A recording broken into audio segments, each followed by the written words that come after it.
நீங்கள் பார்க்கும் காட்சிகள் உண்மைதான். வளர்ப்பு நாய்க்கு பூப்புனித நீராட்டு விழா நடத்தப்பட்ட சம்பவம்தான் இது. ஈரோடு மாவட்டம் அந்தியூரை அடுத்த ஒலகடம் பகுதியைச் சேர்ந்தவர் ஜெபமாலை ரத்னா தம்பதியினர். இவர்கள் பகியினத்தை சேர்ந்த நாயை வளர்த்து வருகின்றனர். வளர்ப்பு நாயை தனது குடும்பத்தில் ஒரு நபராக நினைத்து மிகவும் பாசத்துடன் வளர்த்து வரும் தம்பதியினர் தங்களது நாய்க்கு டோரா என பெயர் வைத்துள்ளனர். கடந்த சில நாட்களுக்கு முன்பு டோரா பருவம் எய்ததை ஜெபமாலை கால்நடை மருத்துவர் மூலம் உறுதி செய்துள்ளார்.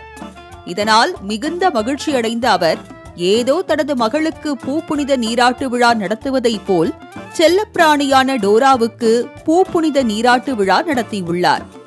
விழாவிற்கு ஜெபமாலை தனது உறவினர்களையும் அண்டை வீட்டார்களையும் விருந்தினர்களாக அழைத்துள்ளார்.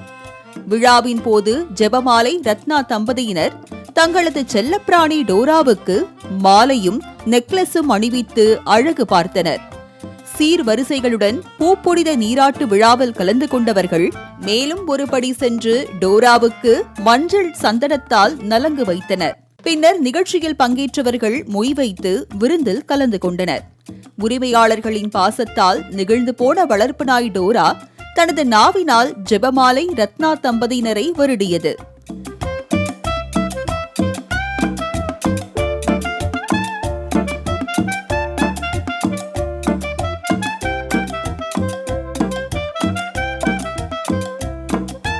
இந்த கலைவரங்களை எல்லாம் பொறுமையாக பார்த்து கொண்டிருந்த வளர்ப்பு பூனை போட்டோவுக்கு போஸ் கொடுத்தவுடன் விட்டால் போதும் என்று தலை தெறிக்க ஓடியது.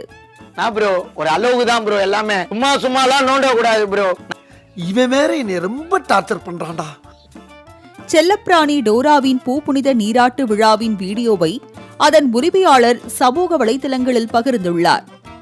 மாலை முரசு செய்திகளுக்காக அந்தியூரில் இருந்து செய்தியாளர் சதாசிவம்.